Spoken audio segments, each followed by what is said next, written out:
Hey everybody, welcome to a Let's Play for the new Warhammer 40k 9th edition rules. Now, as you can tell from the title of this video, I will be giving away the two halves to this Indominus Crusade box set here. The Space Marine half as well as the Necron half. So the only way to win that is to leave a comment on the YouTube video and just say Necrons or Marines or Space Marines. And then that will enter you to win one of the two sides. So I'll be giving away both separately. You're going to see a 1,000 point-ish match play game. Now I'm not using points because the points aren't out yet. I don't have the chapter approved yet. I'm going to be using power level, so 50 power level each side. And it's going to be Deathwatch versus the Genestealer cult, which are the two armies that I collect for 40k. So I've had a chance to play a couple of 500 point-ish games, 25 power level apiece games with these two forces, just solo. There's no place to play a shop or anything currently, given the time that I'm making this video. But I've had a chance to do that, and now I said, well, you know what? I thought I was gonna do another kind of count combat patrol, which is the 25 power level, but I said, you know what, let's ramp it up a little bit, and we'll try about the 1,000 point level. And that way I can kind of throw some more of the toys in there. You'll see some flyers and some different vehicles and stuff like that. So I can kind of exercise those a little bit, and you can see kind of how some, more variety of things work. So let's jump into this. Again, if you want to leave a comment, just leave a comment below to be entered in. And then I'll kind of jump back here after the playthrough, kind of give you my general thoughts on 9th edition and so on. This will be after 3 plays, basically solo, but I think I got a fair feel for it. I played about a dozen games of 8th edition at the shops and stuff, so it's not too far off. So I have some kind of sense of it, but these are definitely like first impression kind of things. And if I make mistakes, I should say, please forgive me. This is my third sort of real game, just kind of playing alone here. So let's jump into it and let's have some fun. So first thing, let's just very quickly go over the forces involved here. These each had, I think, 49 power level, not exactly 50. So you can see I've got 4 units off the side of the board here. The Genestealer cult army can set up units underground, which is different than a strategic reserve, which is a new rule for 9th edition, which I'll talk about in a second when we talk about the Deathwatch.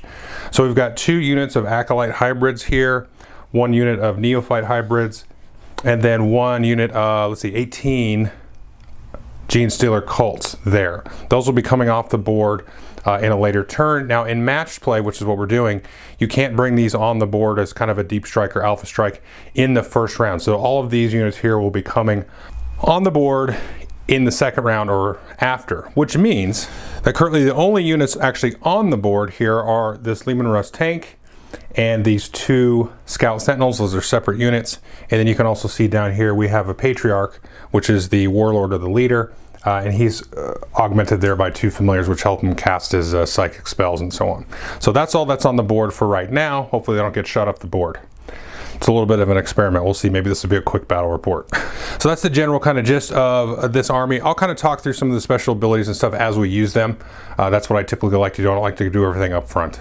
Now I did mention strategic reserve, talking about the Genestealer cult army. We have 1 unit of intercessors placed in strategic reserve. Now that costs us a command point to do that, because this particular unit doesn't have the ability to be set up. Now each side starts with 6 command points. I've taken each just a regular combat patrol detachment. If this kind of verbiage is not familiar to you, just check the rulebook. It's pretty simple. It's just how you build your army. They're both combat patrols, or excuse me, patrols.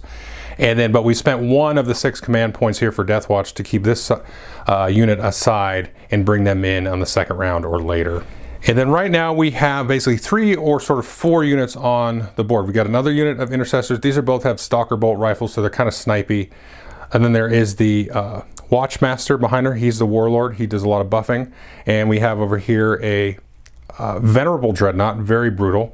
And then here we have a Corvus Blackstar. Now the Corvus Blackstar is actually carrying, if you can see over there on the side behind him, a kill team, or a group of veterans, however you want to say it. So it's a little mix there. We've got 1 Terminator in there and a whole kind of just mishmash of equipment, storm bolters, combi meltas, stuff like that. So this Corvus Blackstar is going to be carrying these guys off, dropping them off, hopefully not getting shot off the board by the tank, and then flying back and flying back in. So we'll see a little bit how flyers work. But this flyer is starting the game on the board. So we're playing the first incursion matched play game. They're basically 4 objectives. You can see I have these sort of traces around that. So this here, up there, over there, and then there's one kind of behind that, which we'll get a look at over there. So there's 4 objectives. You get points every battle round for controlling them, 5 points each. You get multiple points if you control the 2 kind of horizontal objectives or the 2 vertical objectives. And then in 9th edition, they have this concept of secondary objective. So the secondary objective, I'm just choosing the same for each side, just kind of keep it simple on myself.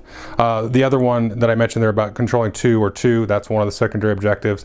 The other one is going to be to destroy vehicles. I believe you get 3 points for that. I'll double check that. And then the other one is killing the warlord, which is 6 points, so you get extra points there. So we'll track that as we go through. But the first thing we're gonna do is you actually don't know who's going first, which is different than 8th, until everybody's done deploying. So we've got here, typically the white dice are gonna be Genestealer dice and the blue will be Deathwatch. So we'll roll off there. Oh, and it's a tie, that's awesome. Super good for video. And so now the Deathwatch got a 3 and the Genestealer cult got a 2 there. So I think the Deathwatch is gonna go first. So we're gonna go into our command phase. So the only thing really happening in the command phase now is we're going to gain a command point there because we are a battle forged legal army. We started with 6, we spent 1 to go down to have the unit in strategic reserve. Now we get 1 back here, so we get 6. So the first thing on your turn is the command phase. And after the command phase is the movement phase. Before I get to that though, just in case you're not familiar, these command points are used to spend on different stratagems and special abilities that everybody has access to, and then some that only your army has. Now, of course, I'm playing out of the codexes here. Here's the Genestealer Cult Codex, as well as the Deathwatch Codex. So I may use some of their stratagems. I will probably forget and just use some of the basic stratagems. So the first thing we're going to do is move. So I think the first thing we're going to move is the Corvus Blackstar. Now they, since they're a flyer, have a minimum movement and a maximum movement. And the minimum is 20, the maximum is 45. So you got to move it at least the minimum, or else you have to pull it off the board in strategic reserve, which we could do, but then you can't put it back on until the next round. But then you can kind of fly them off the board and come back in wherever you want.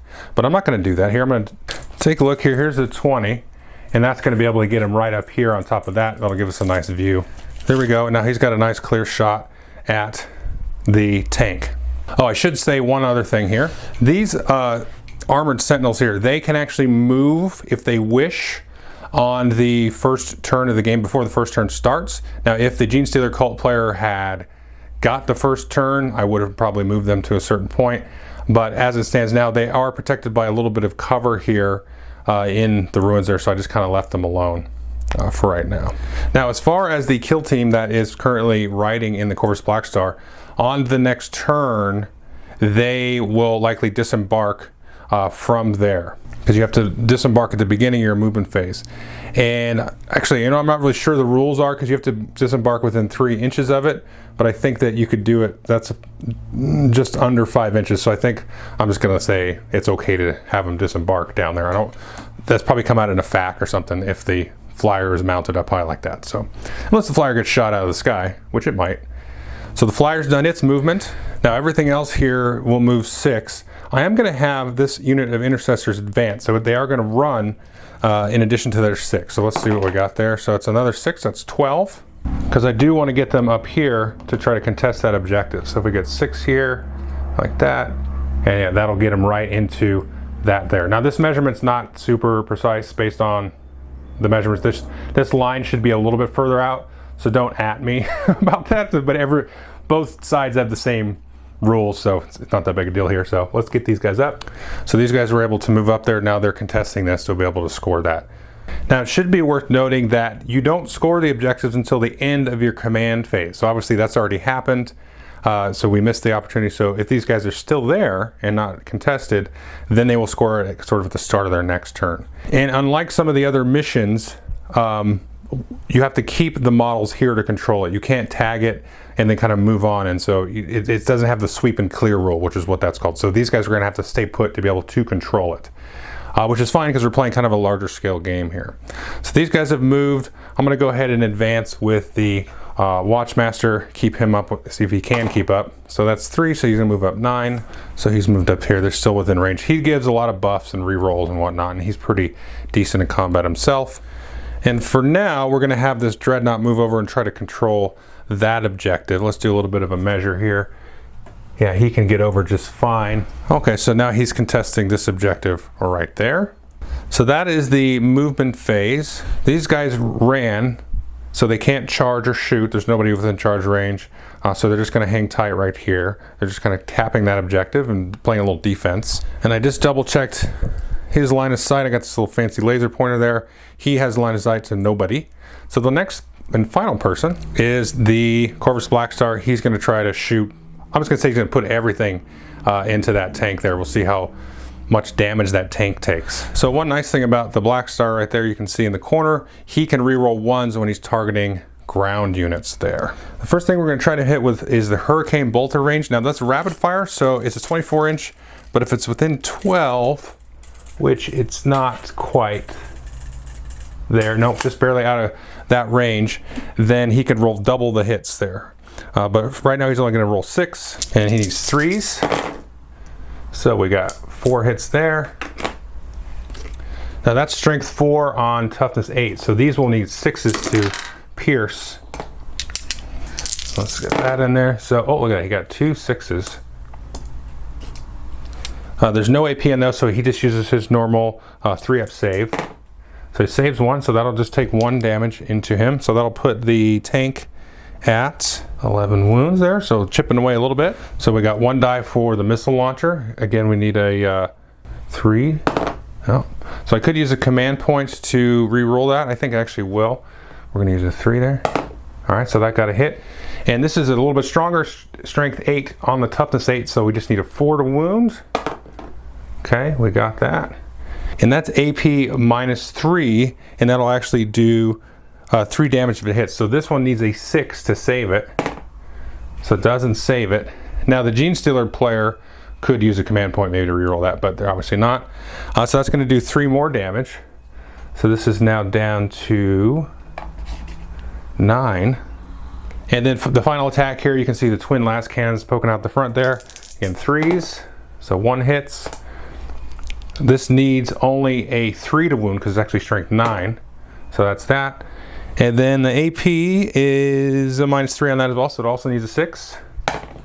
Oh, yeah, I mean, it's going to do D6 damage, so we're going to go ahead and spend it, even though it's probably not super wise, but you know, we don't want our tank just completely annihilated.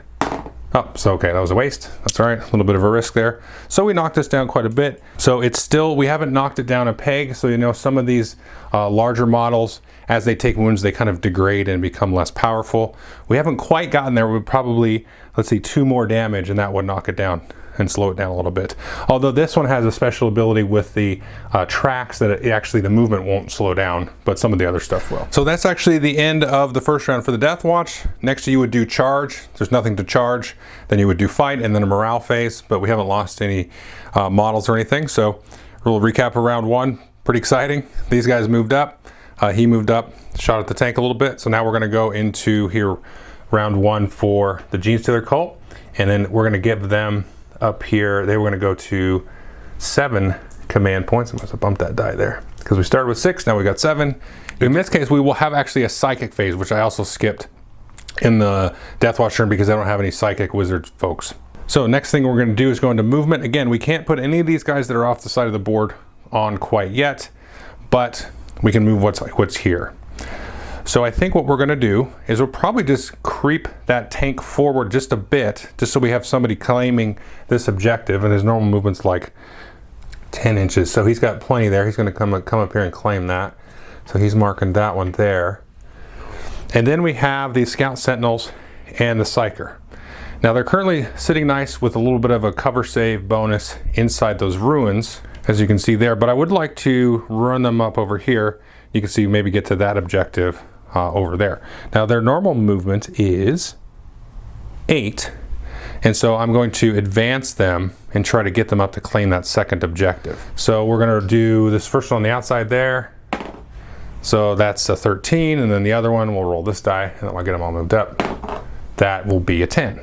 So you can see I got these two fellas here moved up, and this one is able to get in there with that 13, just barely touching on that objective. Let's see, so we moved the tank and the other two vehicles there. This fella here is a tricky one here because I kind of want to get him, this is the Patriarch, the Warlord. I'd like to get him around these Genestealers there, but they're not quite on the board yet, and I don't quite want to expose him. But he might be able to do a mind control on the Corvus Blackstar. Let me check the distance on the mind control. Right, that's a 12-inch distance. So just so you know, this guy can cast up to 3 different psychic spells. He can do Smite like everybody else. He's got Mind Control, and then Might from Beyond, which will buff up the strength, which is why I want him around those, so those things will just chew up through even more stuff. And he can only cast 1 per phase, but I have these familiars here that will allow him to do an additional one once per the whole game. So his movement is, I believe, 8, and he needs to be within 12 inches of this guy. So if I move him up a little bit, let's see if he can get within 12. Let's do a little pre-measure. Yeah, so I moved him up just a little bit, just 5 inches. That gets him just within 12 of this. And so that's everybody moved. And now we can do the psychic phase. And so this costs, or has a warp charge of 7. So we're gonna roll here. Oh, exactly 7. So you got the 5 and the 2. And there's nobody that can deny the witch, or basically counter spell that on the other side. So he's going to be able to kind of have free reign there. So when you do mind control, you can have your target do like a fighting or a shooting, and you have it shoot whoever you want. So this Corvus Blackstar is going to shoot that Dreadnought because that Dreadnought is big and scary. So once again, we're going to measure here. I think he's within rapid fire range, which is too bad for the Dreadnought. Let's take a peek there. Oh, he certainly is. And so he's going to get double his shots on his Hurricane Bolter. So this will be 12 shots. Let's get these down there. So 12 shots hitting on 3s. And then, oh, you know what? I forgot to re-roll the misses on the other side. That's okay, though. We'll re-roll these misses on our own guy.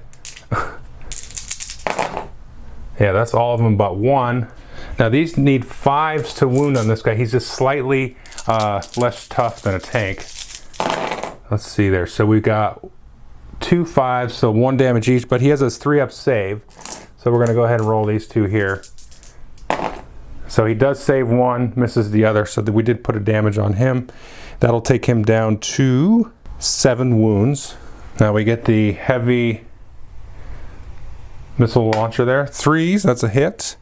So that's strength 8, so he actually only needs a 3 to wound. Oh, he's hitting everything today. Doesn't normally happen. Let's see there. So that's going to be a -3 AP, and that's going to take him to a 6-up save. That's going to do, how much damage was it? 3 damage? Yeah, 6-up save. Okay, so he did save it, thankfully, for his sake.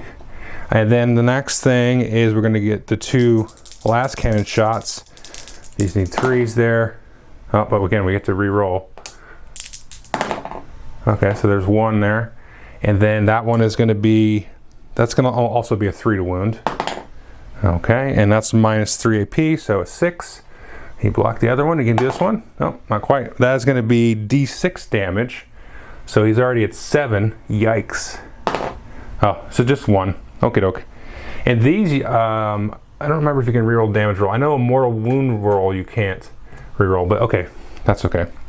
All right, so he shot his own buddy there a little bit, and it sucks. I know I forgot the rerolls over here targeting that, but let's say those all missed too. Not a big deal.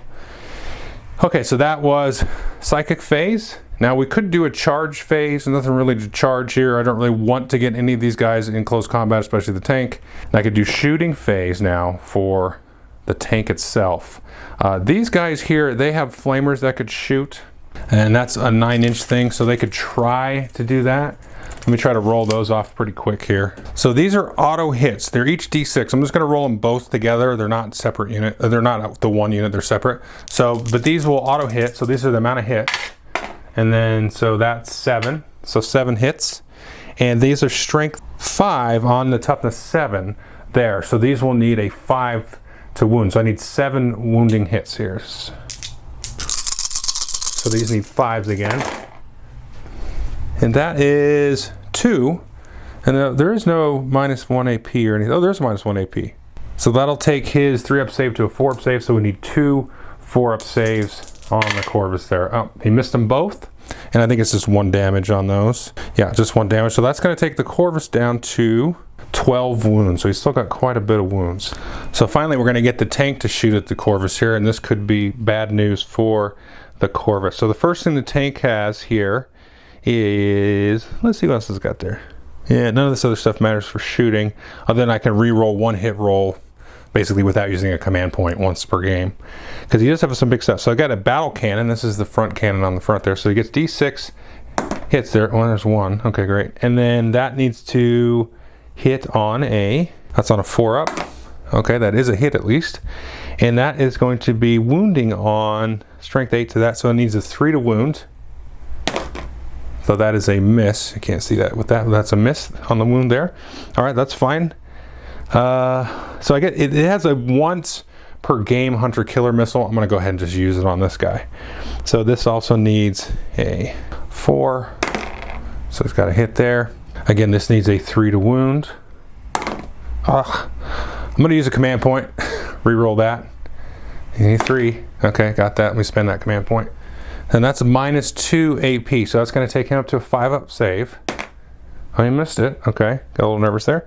And that's going to be a D6 hits on that one. Oh, that's 6. So that hammered him really good. Remember I was talking about him getting shot out of the sky. Okay, and he's still got a couple guns here. He's got the las cannon there. This is a heavy, needs a 4-up. That's a miss. I already used my command point during this phase. You can't do more than 1 command point re-roll per phase. All right, so that was the las cannon that missed. And then we have the plasma cannon. We could supercharge it. I'm not going to do that. It's still early. So we get D3 shots. So that's 3 shots.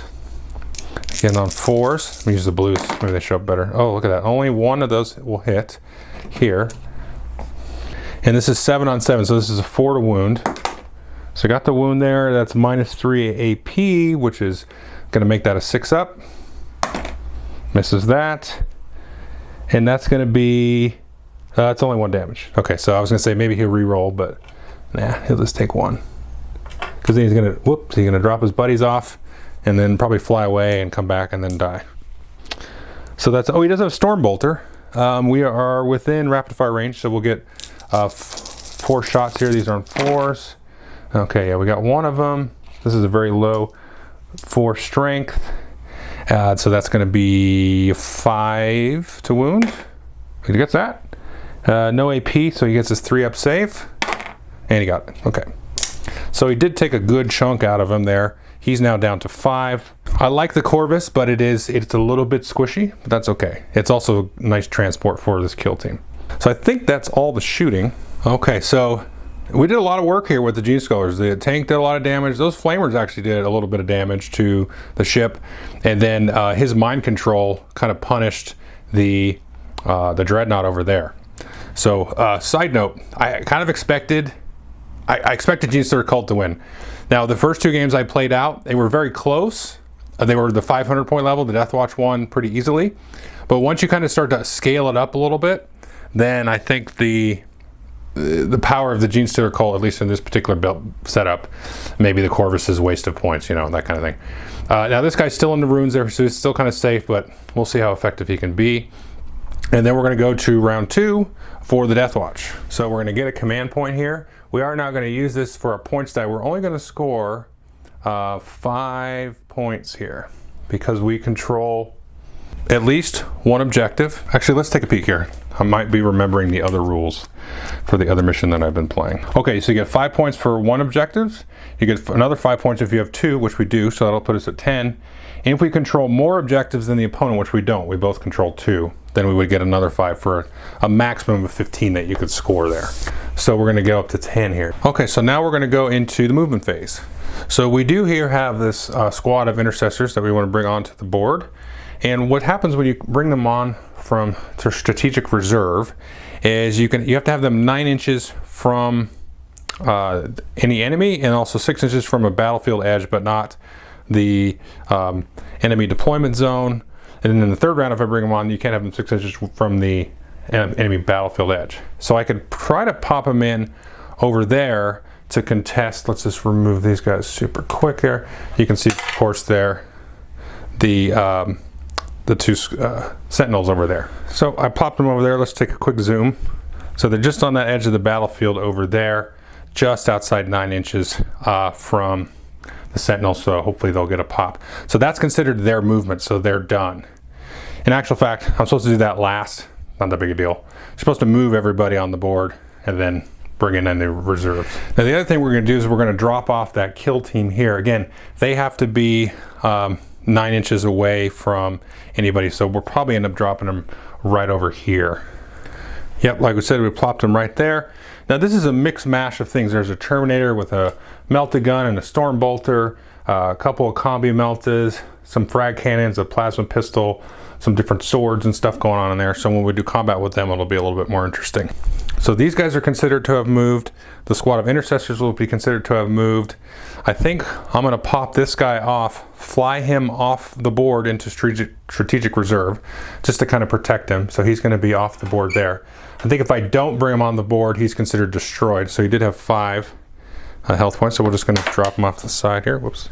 So that clears him out of the way. Again, very squishy, but you know, being able to fly him off the board and then bring him back on and then maybe sneak him back here behind the tank there, you know, that might be pretty sweet. So these guys have all moved. The Dreadnought over here, he's now holding this one, but let's have a quick peek at the line of sight there. I think he's got good line of sight here to that, yeah, he does, and to the Sentinel there. Not sure if you guys could see that. Yeah, kind of. You can kind of see that red line down there. He's got line of sight to that guy. There, I think I'll leave him because we still got to contest that. I kind of want to get him a little bit forward. That might have been a little bit of a mistake here. Maybe I should have put him into strategic reserve. But that's okay. That's part of the game here. Now these guys are going to move up a little bit here, as well as the Watchmaster is going to get into where he can affect both of these units here, because he can allow them to reroll misses and things like that. However, they are going to have a little bit of a tricky time kind of shooting through these ruins here, like so. But that's okay. We can kind of pick stuff off. We might have to just kind of seed this back objective for a little bit, but we do want to take out that tank that's hiding back there. So let's move these guys up. So they've moved up there around the objective. Now this guy's just kind of peek in, and this also protects him, since he is a character, from being shot at, because you have this ability called Lookout Sir, where troops will be able to kind of intercept the fire for a character if they are closer to the guy that's shooting than the character is. So that's all the movement here for the Deathwatch side. Everybody's on the board except for the Black Star over there, who kind of chickened out for the time being. And now we're not going to do any charges or anything, I don't think, with anybody, because these are all pretty much shooty folks. All this kill team here, we might want to charge in with them eventually. Probably not. We don't want to get too much of an attrition on the Deathwatch side, because there is going to be some melee coming in on the Genestealer cult side on their next turn. So let's just kind of walk through the shooting here. Let's start at the top there. So we have here the intercessors with the stalker bolt rifles. They're shooting there. We're just going to have them put all their shots into the one sentinel there. Now they are considered to have moved. They do have a heavy weapon, which the stalker bolt rifle is a little bit more of a longer range rifle than the normal bolt rifle or the auto rifle. But it does theoretically do a little bit more damage, and again has longer range. Now the Deathwatch folks can have the ability to use some special issue ammunition, which most of these, the 3 kind of squads of Marines have that. Although the kill team doesn't really have any special issue ammunition guns. So yeah, just the 2 squads of intercessors. So you can kind of choose what type of ammunition to actually load up. Now typically I like to kind of default to, there's the Hellfire round, I think it's called, and they automatically wound on a 2. Doesn't matter the strength or whatever, but it does not work on vehicles. So we're going to use the Vengeance rounds, and those are just basically, they'll have -3 AP. Now these are guys normally hit on a 3s, but since they moved, since they came in, these are going to hit on 4s. Let's get a little roll off over here. So we've got 1 hit, and so that is going to be, that's a strength 4 gun on a toughness 6. So they need a 5 to wound that. All right, so that's a miss altogether there. So they just wiped out. And so next we're going to move to the Dreadnought. He can just see this guy, no issue there. He looks a little bit hidden there, but he definitely's got a clear path. So he's got a couple of weapons. He does have a storm bolter. I don't think he's within rapid fire range. Oh, he certainly is in rapid fire range. Okay, so he gets 4 shots, and this guy hits on 2s. Of course, I rolled 2 1s.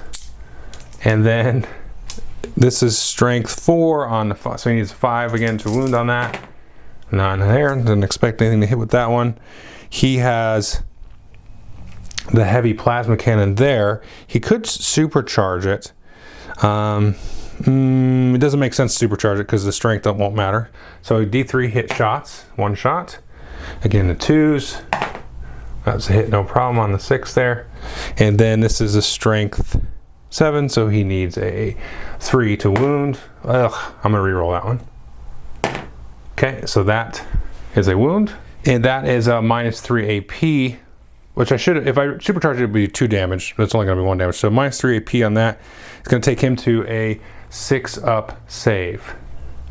Oh, what you got? So there you go. All right, so these guys aren't hitting nothing on those sentinels there. That having that 5 toughness is pretty nice there. It makes it a little bit trickier. So let's do this now. Let's have this unit here of intercessors target the back sentinel there, which they have clear shot to. So again, so these are going to be 5 shots. These guys are also going to hit on 4s instead of 3s. So there we go. But since they're in range of the Watchmaster, he can, units that are within 6 inches of him, and excluding him, can reroll misses. So there are 4. Oh, look at that. We got 2 more there. So again, they'll need 5s to wound though on this. Okay, well they got 2 there.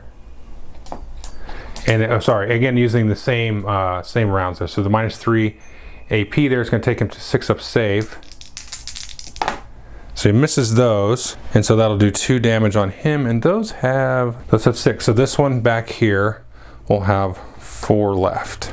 I think the next thing we're going to do is we're going to have this kill team here shoot actually at the tank, which is over here.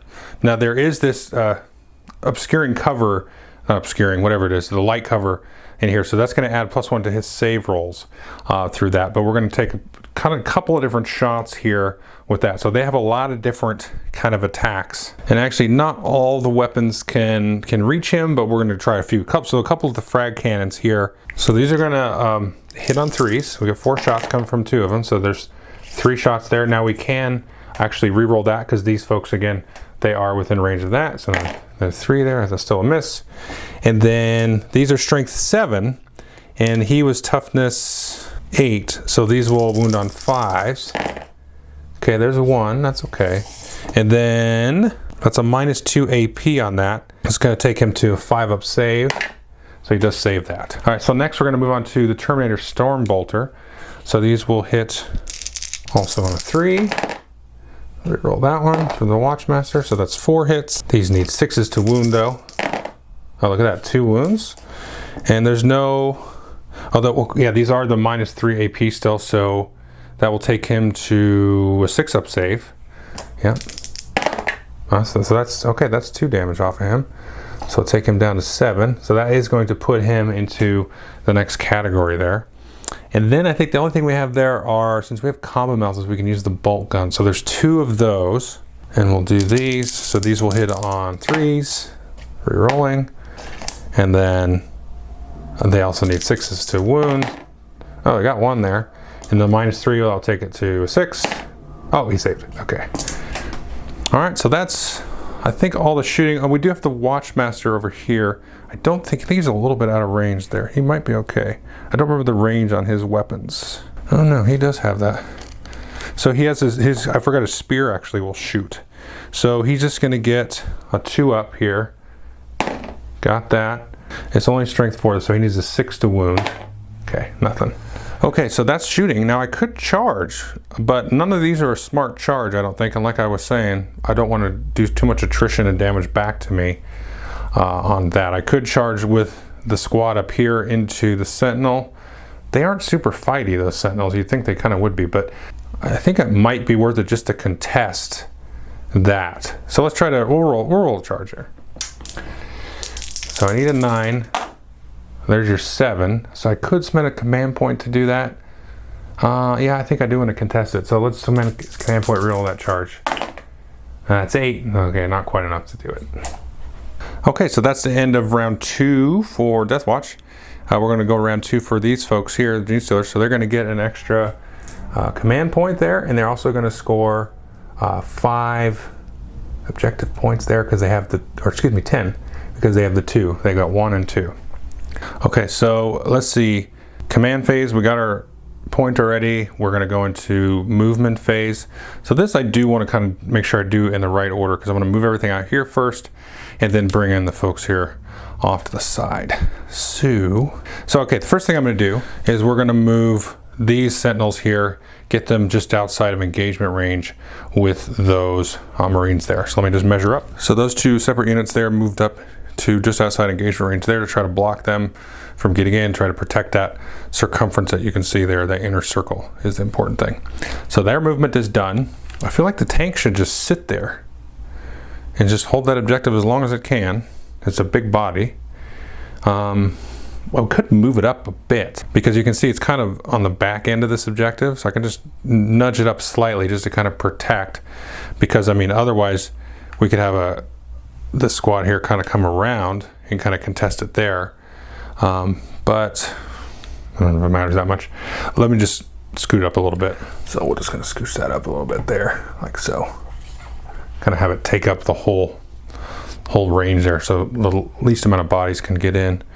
And then this guy we're going to leave put, because right now he is in the cover there. I'm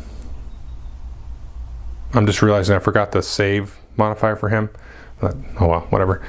So he's there, and so I'm going to leave him there. And then what I want him to do is buff up this unit, which I can do in the psychic phase, and then send them in for some damage there. So let's bring in these guys here from the underground and then get them into some combat range, as well as these other units here. Okay, so we got one little group of Acolyte hybrids coming in here just outside 9 inches. And then over here, we have this other group here, maybe trying to sneak up and take the Watchmaster. He's kind of pushing them back here. That's one thing that I might have done, is have him hang back a little bit more to push them back even further, that kind of thing. But I wasn't thinking too much ahead like that, because you got to be outside 9 inches there. And then next, over here, you can't quite see them, but there are some neophyte hybrids there, which I just bumped one up. They shouldn't have been there. But yeah, those are just 9 inches away from the Venerable Dreadnought there. So they're going to kind of creep up on them. Now next is this blob, which is going to be hard to position, of 18 Genestealer cults. And if you take a scan over the board here, I might have should have not moved up those sentinels, but I think they're going to hold okay. I did want to block with that. What I will probably do is plant those Genestealers back there and have them maybe try to take a charge over there. But see, I really wanted to get them in range of this guy to buff them up. Now they are kind of buff anyway, and they will probably tie up that Dreadnought something fierce. So I think that's probably okay to put them in this corner. So we're going to try to squeeze them in down there at the far corner there. Okay, you can see I just squeezed them in there. Let me just show you. The squad over there did make it a little bit tricky on this side, because I had to keep the 9 inches there, you know, on this left side here, and then also between them. So I was able to get them all in there and still keep them pretty much. Oh, thinking about it now, the unit coherency is not quite exactly right, because if you have a blob like that bigger than 10 unit or models, each model has to be within was an inch of 2 other models. So this fella here on the far right there, he's not within 2 inches. So I think I'm going to try to squeeze this. Let me go back to the drawing board. Hang on. Yeah, there we go. It was okay. I just had to nudge him slightly in a little bit just to make it legal there. So that is a massive blob of disgusting grossness trying to kill our Venerable Dreadnought. So that, I think, is the moving phase for all of the Genestealer cults. Now I could go into the psychic phase. Again, the only psychic I have is this guy here. There's not anybody I really want to cast strength on that I'm within range of. I could cast Smite on something. I think I'm within range of that. That's at 18 inches. Let's have a peek here. I think we're closest to these guys. Yeah, he could cast Smite on this kill team right there. And so the Smite is a 5. So let's roll these dice here. Ooh, so that's a 7. And that's going to give D3 mortal wounds. Yay. So this could be bad because I think these guys are all 1. Well, the Terminator is 2 wounds there. Let's see, D3. Okay, so that would be 2 mortal wounds. Yeah, it's either killing 2 veterans or the Terminator. So I'm sorry, Mr. Terminator, you're gonna have to go bye-bye. You are still terrible. All right, so there we go. So that's the psychic phase, and I could do the charge phase. And let's do a charge over there with the sentinels. And we'll do the first one, the second one. Let's see, the first one he needs, he gets whatever. So I could do an overwatch from the Marines there. I could spend a CP to do that on this first one. So I will do that. The thing is, those hit on 6s. So we're gonna get our 5 shots here, hitting on 6s. We got 1 there. And then that's gonna be a wounding of 5. Oh, we got that. And there's, I'll just do the -3 AP. So that's gonna be a 6-up save. No save. So we did take a damage off of him. So that's gonna put him at 5 wounds. And then he's gonna make a charge in there. He's gonna get the charge. So we'll just pop that in there and get the charge off. Now he needs a charge of about, let's take a measure here. He's just outside 4 there. So he hit 4. Okay, he's got it. Over there. There we go, ram right up his face. So those 2 charges have happened. We'll come down here. We have these 2 groups here that can charge. I've already used my CP for Overwatch. So we're gonna have these guys charge the Watchmaster. They might have to charge both. Yeah. Because the new rule with the 9th edition is you can't get into engagement range unless you declare a charge, in which case you have to be able to make that charge. So it's 9 to him and say 10 to them. So I can't roll it and get a 9 and be like, oh, I'm okay, because this is all I was going to. You have to be able to charge everybody you declare against. But if you don't declare against them, you can't get in engagement range. So, yeah, I think I could pile these guys in around this way. Let's do that. I was just going to charge him. I'll figure out a pile in. Maybe there'll be a daisy train on the back here. So I need a 9. 6. I could re-roll that. Don't really care that much. These guys, I'm going to try to get a charge in here. They need a 9. I might re-roll that. Yep, I'll spend that one.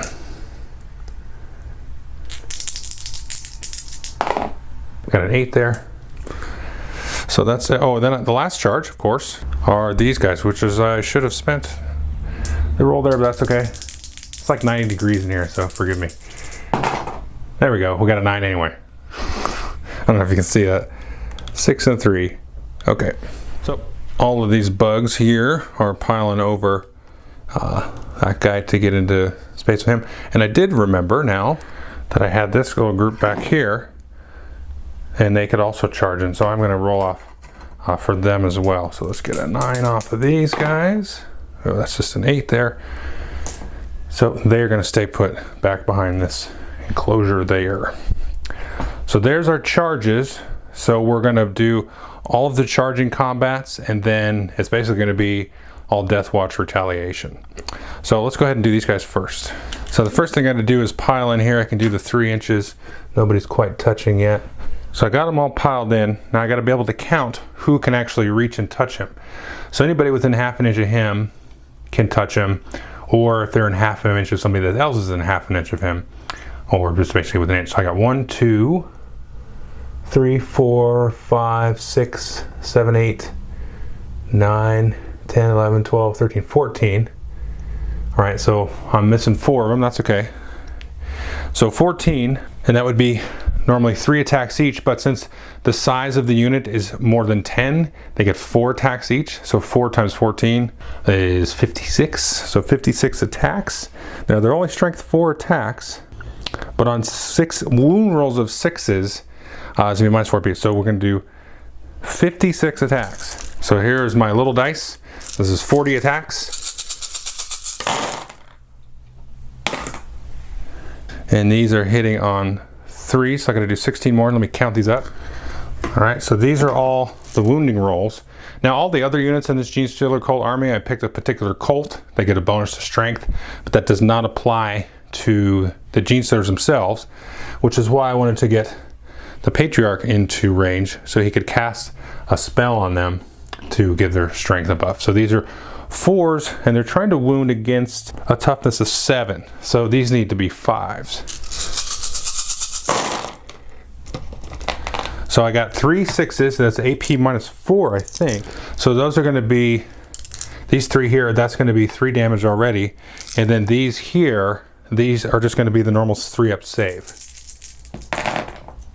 So it looks like, yeah, he made all of those, but they did get 3 damage through with those rending claws on the 6th wound. So we're going to take him down. Now these 2 are separate units, but I'm going to do them at the same time. They each have to 1 hit. They have a ballistic, or excuse me, a weapon skill of 4. So there's 1, the other one's a miss, and that's going to be strength 5. So that he only needs a 3 to wound. Oh, that's a cock die. That's a miss there. And then now we are going to go backwards here. So that's going to be 5 attacks, actually 6 attacks, I think, because of the sergeant. Oh no, there's 2 attacks each, so it's going to be 8, 11 attacks. And these are going to be on 3s. Ooh, not too good. So we got 3 hits, 5s to wound. I got 2 wounds out of that. And then I think these guys have the 3-up save, right? Yeah. So 3-up saves, I got them both. Now the Dreadnought is going to turn around and punch these suckers with a huge, huge power fist. Now, these are 4 attacks hitting on 2s, their strength 12. So there we go, those all hit. And strength 12, this means they need a 2 to wound. They all wound, and I think the AP is minus 3. These guys do have a 5-up invulnerable save though. That would take them to no save, but they do have an invulnerable save. So 5's a save. So 3 of them have saved, and then 1 is punched. I'll just take this one off the back here. So there you go. As much as I talked up his big fist, it didn't really do that good. Okay, so that I think is all of the combat for this phase. We could take a morale check here. For fun, we can do that here. We'll start with, whose turn was it? The Genestealer Cult turn. It's simultaneous anyway. Their leadership of 8. So even, and I have 1 that was lost. So let's see, even if I roll a 6, that would just be a 7, so there's no reason to roll that. The other down here is we had the kill team here. Their leadership is also an 8. We only lost 1 Terminator. So again, if I roll a 6, that would 6 plus the 1 Terminator, 7. It doesn't go above the leadership, so nobody would run away. So that is the morale phase there. So we're going to go to round 3 now for the Deathwatch. We're going to check the objectives now. So the Deathwatch still hold this one. The Genestealer Cult still hold this one back here with the tank. I did make a mistake up here with the movement on these Sentinels because I got out of control range there. That's a mistake. I'm going to let it sit. But we gathered this here because we have way more models there, and also these models, I believe the Genestealers have the objective secured. I don't remember. I know the Acolytes here have the objective secured, as well as the Neophytes that are behind there. But either way, we have, as the Deathwatch, we just really have the 1. So we'll just get the 5 points there. So we'll get our command point, we'll go back to 4, and then we're going to get 5 points here for 15. So there's a command phase. Now we can do movement phase. Well, movement phase over here, we're going to hang tight. These guys are going to hang out there, probably try to take off one of these 2 squads of Acolyte hybrids.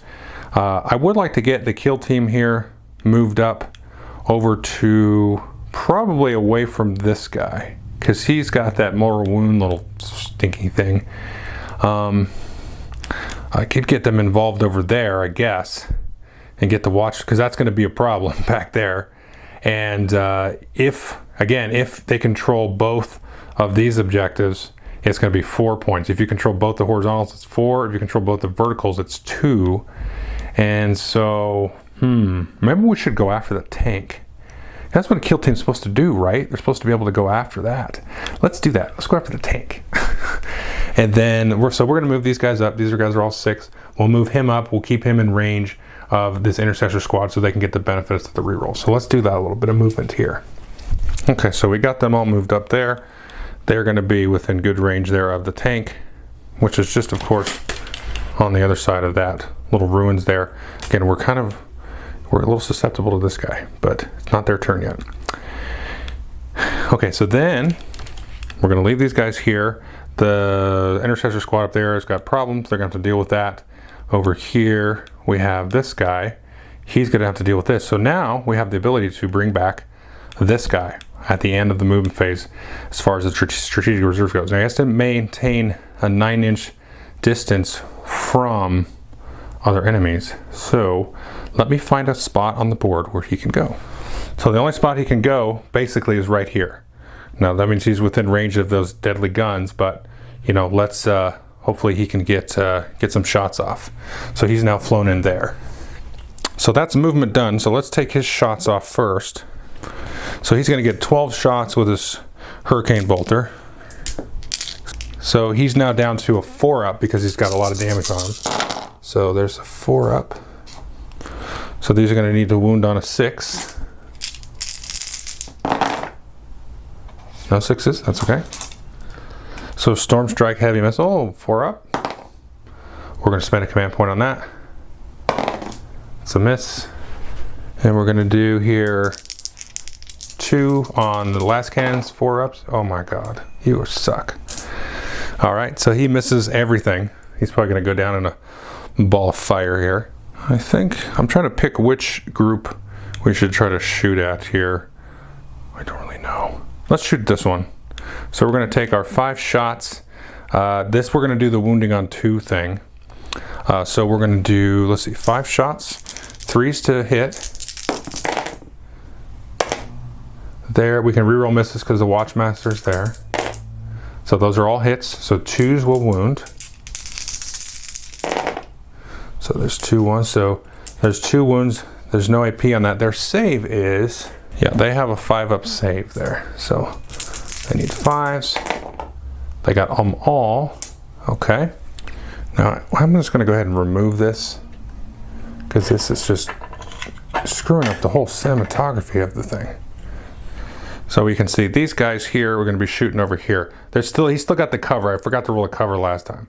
So we're going to roll a whole bunch of different stuff there. So let's do the Melt-A-Guns. So I've got 2 Melt-A-Guns in there. These are going to be 3-ups. Rerolling the misses because of the Watchmaster. So there's our 2 hits there. Whoops, there's 2 hits there. And the Melt-A-Gun is a strength 8 on a toughness 8. So that's a 4. Got 1. That's a -4 AP, so there's no save on that. That's going to be a D6. And then if it's within half a range, oh, is it? Is it? Because then I get to roll 2 dice. Yeah, let's see. It is within 6 inches there. So I get to roll 2 dice. I'll just roll these 2 and you choose the highest one. So 2, all right, great. There, down to 5. So those are the Melt-A-Guns. Now the frag cannons, I think, are close enough to do their little auto hit business. So they're both there. So they both have 2d6. I'm going to do 4d6. I'm just doing both at the same time. These are just auto hits. I guess. So that's 9, 10, 11, 12. So 12 at strength 6. So they're still going to be needing to 5. So let's just pop the camera over here. So we need 5s on these. And so we got 2, 3, 4, 5. Do 6s do anything on those? Nope. They are -1 AP. So these are going to cause him to do, I think, a 4-up save. Yeah, these will become a 4-up save. So he misses 1, 2, 3, 4, which will put him down to 1. Uh-oh. See that kill team? I did the right thing going after that tank. So that's the Storm Bolters, the Meltas. And there's a plasma pistol, which we can do. I think that's in plenty of range. That's probably an 8-inch range. Well, it's 12-inch range. So he gets the 1 shot. I could supercharge it, but that's dumb. So I'm going to roll a 3 up here, or not. Oh, I get to reroll the miss. Yep. and that's strength 7, so I need a 5 to wound. Yeah, you can't see that. So if I supercharge it, that would have killed him, but that's not enough to wound. So I think that's all of the shooting from them. That's pretty good. And then I have the Watchmaster right there. He is going to shoot his weapon, and his weapon is kind of like a Stormbolter from what I remember. Guardian Spear, rapid fire. He's in rapid fire range, so I get 2 shots. Strength 4. You got to throw a grenade. He's not close enough. So we're gonna get 2. See, these are on 2s. So there's that. Oops, I just knocked that. And then it's only strength 4, so it needs 6s to wound. Yeah.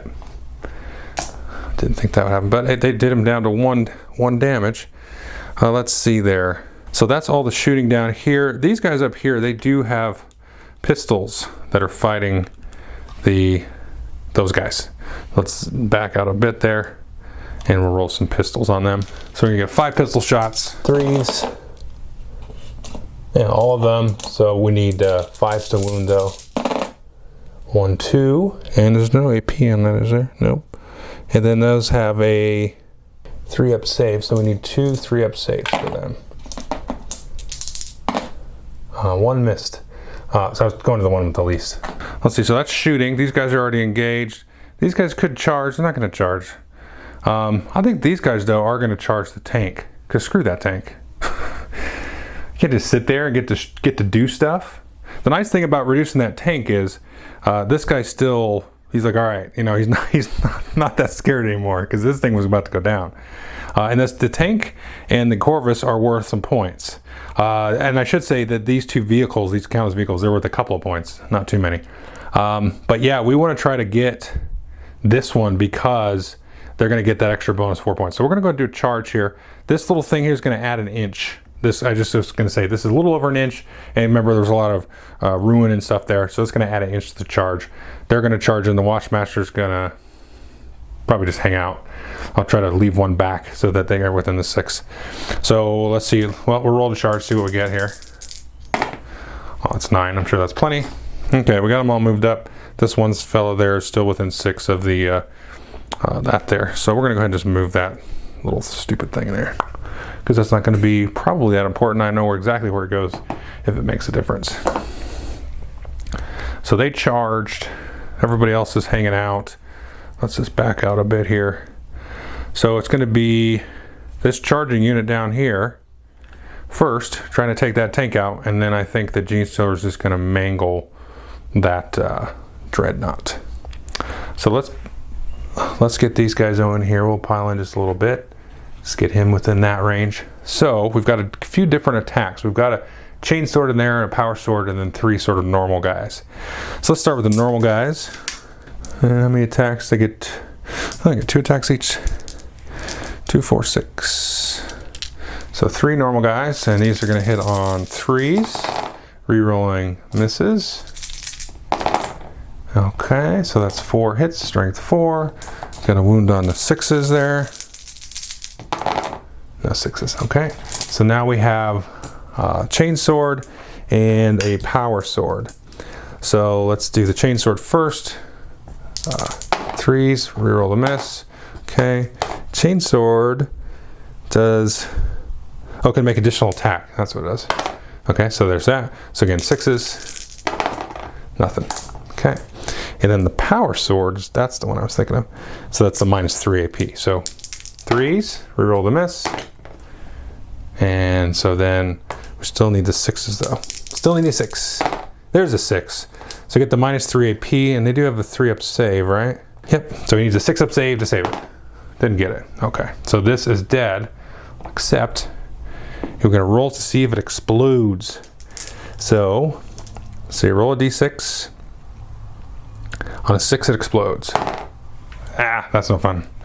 So it just comes off the board like so. And since that is a big vehicle, that's going to be 3 extra points for Deathwatch. So they're now up to 18 after that versus the 10 so far for the Genestealer, but they haven't done their turn 3 yet. So that's that there. And these guys are kissing the edge of this circle here. So they are contesting that objective. So the Deathwatch now currently control, let's see, this objective, and then this objective down there. And the Genestealers control that objective and that objective up there. So they kind of traded. So let's see here. So we got to fight back now with these guys, and then the Deathwatch will go. So we're going to fight with this. So yeah, so we want to fight with the Genestealers first, because then the Deathwatch will go on their thing. So it's going to be the same number of attacks there. So I'm going to try to roll all that up because we only lost the one at the back there. So it's going to be 56 attacks. So let's back this up.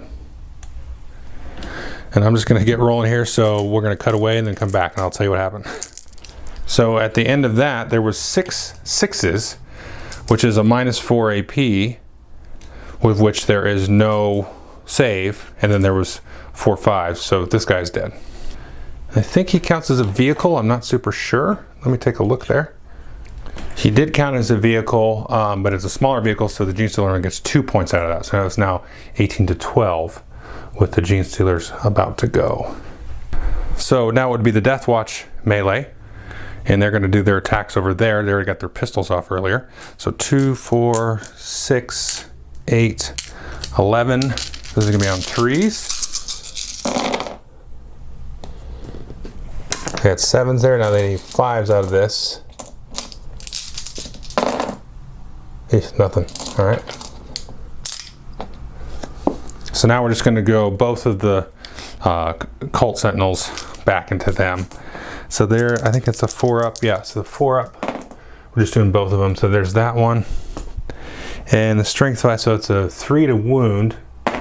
Got the wound there. And then these are -1 AP. So the save on these guys is a 3-up. So that's going to go to a 4-up save. They did not get it, but these guys have 2 wounds. So one of these in the back here, I'll throw a wound marker on him. So we're at round 3, Genestealer Cult. They're going to get an extra command point there. They're up to 7 now. They are going to get another 5 points, so that'll take them to 17. That they're 1 point behind the, you probably can't see that, but that does say 17. They're 1 point behind Deathwatch, and they still got their turn to go here, because they only control the one objective. They did do, like I said, a foolish thing, kind of pulling themselves off of that objective. I should have left one guy back there. But I was used to the other mission I've been playing is where you can kind of like tag the objective and then you can leave it as long as nobody else comes and gets it. We got some interesting stuff there. We got our command phase. We're going to do movement, and then we can get into psychic phase and so on. So, well, these Genestealers are doing pretty good back there. I don't know if I feel like moving them off of that point, because that's, I could, yeah, I don't know. Yeah, I might move them up a little bit to kind of fill up that hole so nobody can get in there. I think I'm going to do that real quick. Hang on. So they've just now squished that up there. Let's see, other movements and things. Well, let's get these guys down here. We're going to move these guys up. These guys have moved 6, I think. Right, and then plus I have these guys back here. So I tell you what, I only moved those guys 6. About. If I can move them a little bit extra, I can get them to charge into here. So let me just kind of adjust that. They should be able to, they can actually advance and charge actually. Let's just, here, there we go, there's 2. So I can move them an extra 4 and then they can charge. So let me move them a little bit more, then I'll have these guys come around the back. I forgot about these guys, they keep hiding back here. Okay, so I advanced them, they're up. They're just barely contesting that objective anyway. Then we're gonna move these guys up. These guys will move up 6. Oopsie. And then I'll charge them as well. Just get them all in there. Because we can, if nothing else, we can just overwhelm with bodies here. And then these guys will go 6. And I'm not sure if I want to move him. I don't know what the point would be of moving him. I mean, they could shoot at him anyways. Yeah, let's leave him there. I'll tell you what I will do is I will back off this guy here. He's gonna just do a fallback off of that. Yeah, so this guy here, he's not going to be able to charge or shoot or anything like that. He's just going to have to hang out there. But he's going to be claiming that objective. So, all right, so everybody's moved. Now we have the shooting phase. And let's see here. These guys down here can shoot. Oh, we have psychic phase first. Oh, of course we have the psychic phase. Hang on. So this guy's going to roll smite. Needs a 5. There's a 6. So he's going to do D3 mortal wounds.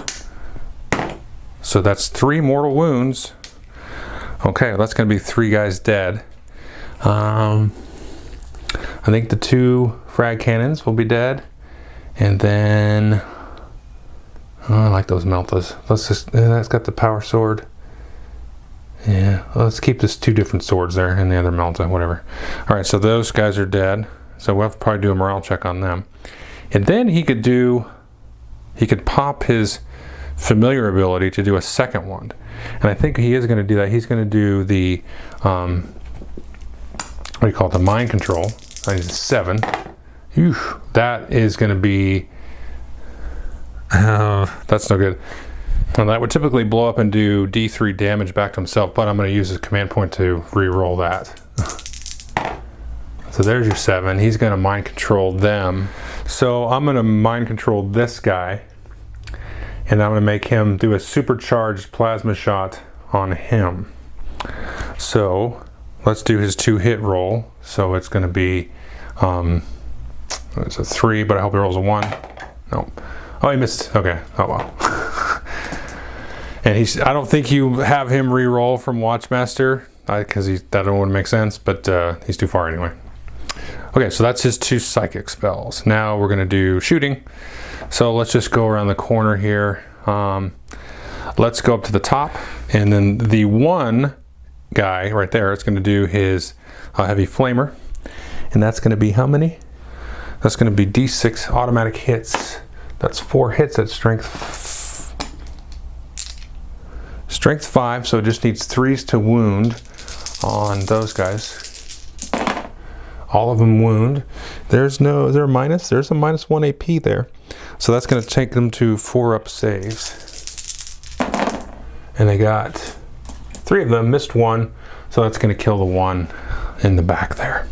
Now moving down here, none of these guys really have line of sight over there, but these 2 groups do. So I'm going to have them sort of pump some shots into here. We'll start with these guys to take out them, because this is the objective controlling guys. I don't really care that much about the this guy, but there's also the lookout sort of thing going on there anyway, so I couldn't target him if I wanted to.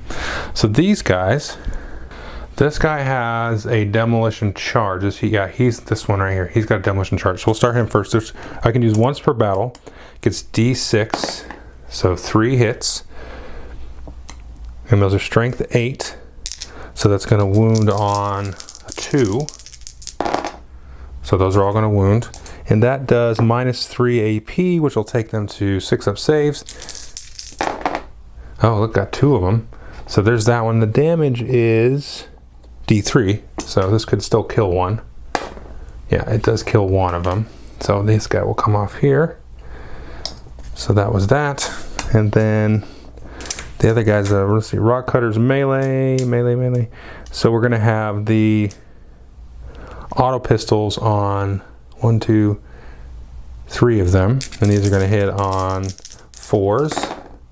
Nada. All right, these guys are kind of punky. This one, that guy's got the other weird weapon. Let's see what it does. No, those are all melee. So these 3 again on 4s. So there's 3 hits. Those are going to be wounding on 4s. There's 1 wound, and there's nothing special about that. Never mind, those are strength 3, not strength. So none of that wounded anything. So all the shooting there is a miss. So now we can go to our charge phases. These guys, we'll start with the Genestealers because that's who I want to get in there. Okay, so these guys are going to charge both of them. So they need to get it's a little different there. So they need a 4. So I got a 9. Do we want to overwatch them? I mean, sure. It's not going to do it. So we're going to overwatch them with these guys here. So I'll spend a command point. So these are going to hit on 6s. There we go. And they do get to reroll misses because of that. So I got 2 hits, strength 4, toughness 4. A wounding on 2s because, yeah. So there's 2 wounds. Sorry. Should have called that beforehand. So wounding on 2s. No AP, so these will just go to do their normal 5-up save. Oh, they got them both. All right. And then these guys are going to charge in 9. Let me measure that up. I'm just gonna leave that like so. These guys are gonna hang out, because if these two groups here charge in, they're just gonna get in their way. And then they'll be able to pile in. So that's the charges. So we basically have 2 melees down here, this scrum over here, and then that little tiddlywink over there. So these guys are not going to pile in. They can pile in 3 inches. We're just going to wrap them around here. So now we're going to attack with the Genestealers. We really want to get rid of these guys. At this point, it doesn't even matter, but we might lose some. So, oh boy, this is a lot of melee here. So we're going to do 1, 2, 3, 4, 5, 6, 7, 13 guys can get to them, and then just 2 guys will get to them. So do the 2 guys on him first. So 4 attacks there, and we need 3s to hit. 1, 2, 3, 4, and no 6s. Oh, we gotta do 1, so 4 here. And 6s, there's a 6, that's -4, and that 4 will be a hit. So the -4, what's his save? Is it 2 or 3? I think it's a 2. Oh, it is a 2, but he does have a 4 up vulnerable save. So this one will be a 2, and this one will be a 4. The blue one needs to be a 4. Okay, save, and a miss there actually. So that's 1 damage on him. It takes him down to 5. And the other 13 are gonna go on these guys, and I'll be back in a minute. So I got 30 hits there. Now we're gonna roll the wound. Wounding on 4s. 6s will do the -4, which will basically make them unsavable. So 30, hang on. So we got 6 and 6. So there's 6 at -4, and then 6 at normal save. We're gonna do 6 3-ups. So, okay, that's 1 dead. And we need 6 at -4. That would be the other 3 dead. Okay, so that's that unit spoken for. And then we can just consolidate them around this guy, because you can get a 3-inch consolidate there. So that's that scenario or objective pretty much had there. Okay, so that's that. That was the charge unit. The Deathwatch unit up here, they're gonna get a chance to do their, let's see, 6 plus 3 shots, so 9 attacks. This is on 3s, and this is going to wound on 5s. 1, 2, 3. So that's going to be 3 3-ups. Got them all, okay. He'll fight back. It's a 4-up, he gets that. That's going to be 3 to wound, gets that. -1 AP, so 4-up save, gets it. Looks like that's Genestealer cult turn there. So we go to Deathwatch turn 4. Let's take a look at the board. Okay, so the Deathwatch currently control nothing. They've got 18 points to the 17 points for the Genestealer cult here. Now the Deathwatch, there's no way they're getting anything done here, but the thing is they do have our Corvus Blackstar over here. Maybe could save the day, I don't know. If you've played Deathwatch, you're like, I don't know about that. So the Genestealer cult though, they have, oh, that's all right. The Deathwatch have this one, I'm sorry. So give them 5 points for that. So that's 23. Okay, I forgot about that. These guys are in there, so they've got those 5 there. The Genestealer though, they got the others here. So the Deathwatch can't leave that one. This guy's not going to be able to do that much damage. I mean, he's at 5 health as it is. The Genestealers don't really have a lot of shooting though. So this guy could fly around, take some stuff out. Let's see here. Let me just try, because I'm just trying to work this out. I don't think there's any way that Deathwatch can come back from this, because the Genestealers are going to get, they're going to get this one, because this guy's not going to be able to hold an objective. There's just no way. And there's no way the Deathwatch are going to live through that. So I think it's probably a slightly premature, but this is more like a demonstration exercise. I think I'll scoop it and give it to the Genestealers. But yeah, I think you can play it out, because they've got that one locked down 100%. There's nobody over here, and even all of the shots of this thing, that's not going to take those guys out. I mean, you're gonna remove some bodies with that thing, but there's no way it's going to take all those out. Certainly no way it's going to take out these 5 guys and these 5 guys and then these Genestealers. They would eat the Watchmaster who's buried. They will take these out. This guy will do mortal wounds to them. And the only thing you're really going to have left here is probably this. And then at the end of the game in the 5th round, maybe a couple intercessors, because these guys are kind of locked in a little bit of a stalemate there. Let's be honest about what's going on here.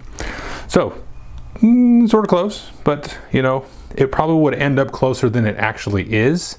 But I do think the Genestealer guys would pull away definitely by round 5 in this. Anyway, so there is the playthrough. Again, if you watch the whole thing, I'm going to go to my talking head now.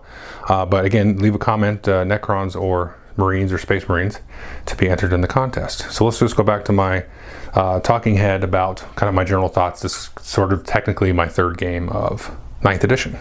Okay, so that was kind of a let's play of 9th edition, kind of sort of my 3rd game. Again, these have all just been solo just because of the whole COVID thing, and there's no games going on at the local shop that I like to play at. And you know, my normal game group is not really getting together other than like Tabletop Simulator, and then I of course play board games with my family, and none of my family plays 40K. So yeah, so I tend to have like pillars of reviews when I talk about a board game, like player count and play time and that kind of stuff. Not really appropriate here because I don't really play multiplayer 40K or Age of Sigmar or anything like that. It's always 2-player.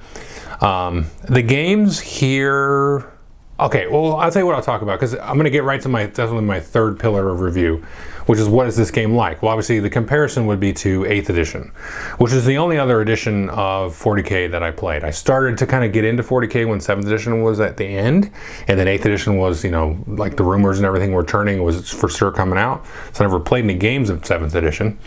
I think I like this more than 8th edition. Now, let me just gripe for a minute, and then I'll get to the stuff that I like more. One thing I miss is the Maelstrom cards. Now, you could still play with those, I think, with this, but I really like that. Was really a fun way to play. I know it's not super competitive. I know it's like very swingy and stuff like that, but basically you would flip tactical objective cards, be able to kind of bounce around. That was super fun to me. I played probably 4 games with that. In 8th edition, like I mentioned at the beginning, I played about a dozen games, so I'm not like, you know, this is not my main lifestyle game. Age of Sigmar is definitely that, or Kill Team or Frostgrave. That's kind of my main miniature thing. But I do enjoy playing the 40K games. So I do miss that. This is cool because it's got the secondary objectives, and they've sort of patterned all of these match play matches on the ITC format, which is like the primary tournament format. So it's kind of nice to see them integrate that in there, so you have that kind of structure out the gate. And I will say, just to kind of pivot and talk about a positive point, I do like the structure of this rule book. To me, this is, I mean, I like Age of Sigmar more, but this is the best rule book I've seen for this kind of style of this big game, in terms of the structure, how it walks you through everything, how it kind of introduces you into the game and all that kind of stuff, and sort of, you know, the kind of baby steps that it does to get to play kind of your full competitive, you know, big game.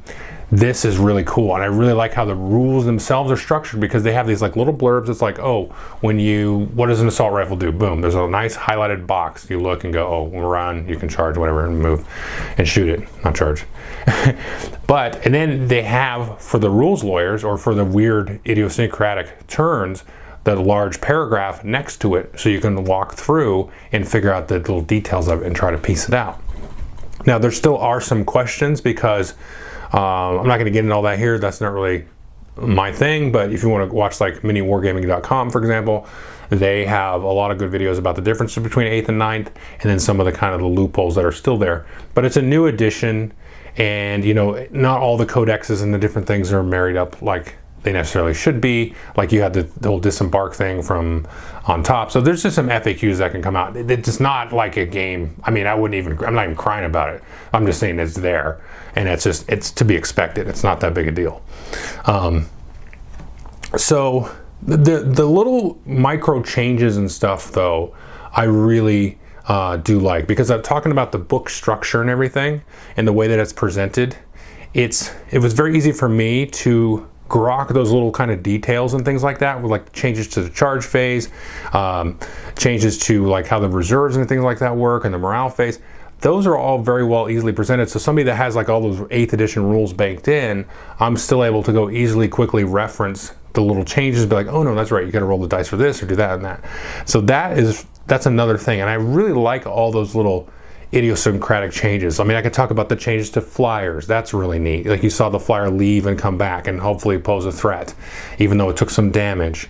It feels like a flyer, you know, and just the kind of the different rules like that are really cool. And the other thing is the terrain rules are really neat. So getting kind of the minutia of things, you can just kind of throw keywords and say agree that this is obscured and it has light cover or heavy cover, and you just say agree that that footprint is that, and everybody knows that it modifies the saves, or you know, you can overwatch out of it or whatever. And so you can go and easily kind of apply that. The other thing I like is they've kind of defined the play size. The play space different. You saw the board I was playing on, that was basically 2 kill team boards next to each other. So you play your 500 or your 1,000 point games on that, and then you have the larger, I think it would be, I don't know how many, would it be 4 kill team boards to make a 2,000 point game? I'm not sure. But I like this size of game. I played, like I said, the 2 sort of 25 power level, 500 point-ish games on the same size. And then I played now this 1,000 point game there. And they're 2 very different kinds of games. And that's one of the things I really do like about this edition. If they have those combat patrol, you know, sized games sort of officialized, right? You know, so it's kind of a next step from Kill Team, because Kill Team is maybe like 10 models or it's 1 squad kind of thing. But then you move into Combat Patrol, you've got your squad, your leader, maybe a vehicle or something, and then you've got that kind of idea. And then you can get into your incursion size, which is what I just played. So I like that they have sort of acknowledged and planted a flag and said this is a supported format of game. And I like that because, like I was saying at the beginning, the Deathwatch won the other 2 size games. Now when we moved into the incursion size, you know, I had a feeling there that the Genestealer could have gone the other way, I think. I mean, I could build the Deathwatch a little bit differently, maybe use them a little bit different. Maybe the objectives would have played around with it a little bit more. But I like it, the different game sizes, you're going to have probably better and worse armies. And I think that's okay. Like, I don't expect, like, okay, I can only win games with my Deathwatch at Combat Patrol. Well, it's kind of like that's the Deathwatch, right? They shouldn't be out there like in the front lines on a large planetary scale. So anyway, that's kind of a mealy mouth kind of thing, but I like that they are sort of encouraging folks with that. And so the next thing that I haven't got a chance to dive into, which I really want to dive into, is there's 50 pages of narrated play in the back of the book. And it's funny because it's like the last thing. It's almost like they're saying, hey, this is a tip of the cap or a nod to narrative players who probably, I guess, are sort of overlooked. I don't know. I'm not really up to speed on that. But it seems like there's a focus on more competitive play more than narrative play. So I like that there's that good chunk of narrative play in the back. And I believe that they said that when they kind of re-release the codexes and kind of update them for 9th edition, again, you can still use the 8th edition codexes, which is great. When they update them, they're going to have little like chunks of the Crusade, which is what the narrative play thing is called. So they're going to have little things that you can add, and that's exciting to me because then you have the combat patrol aspect, and then you can kind of build into the larger scale battles through a narrative, kind of like a Necromunda or a Kill Team.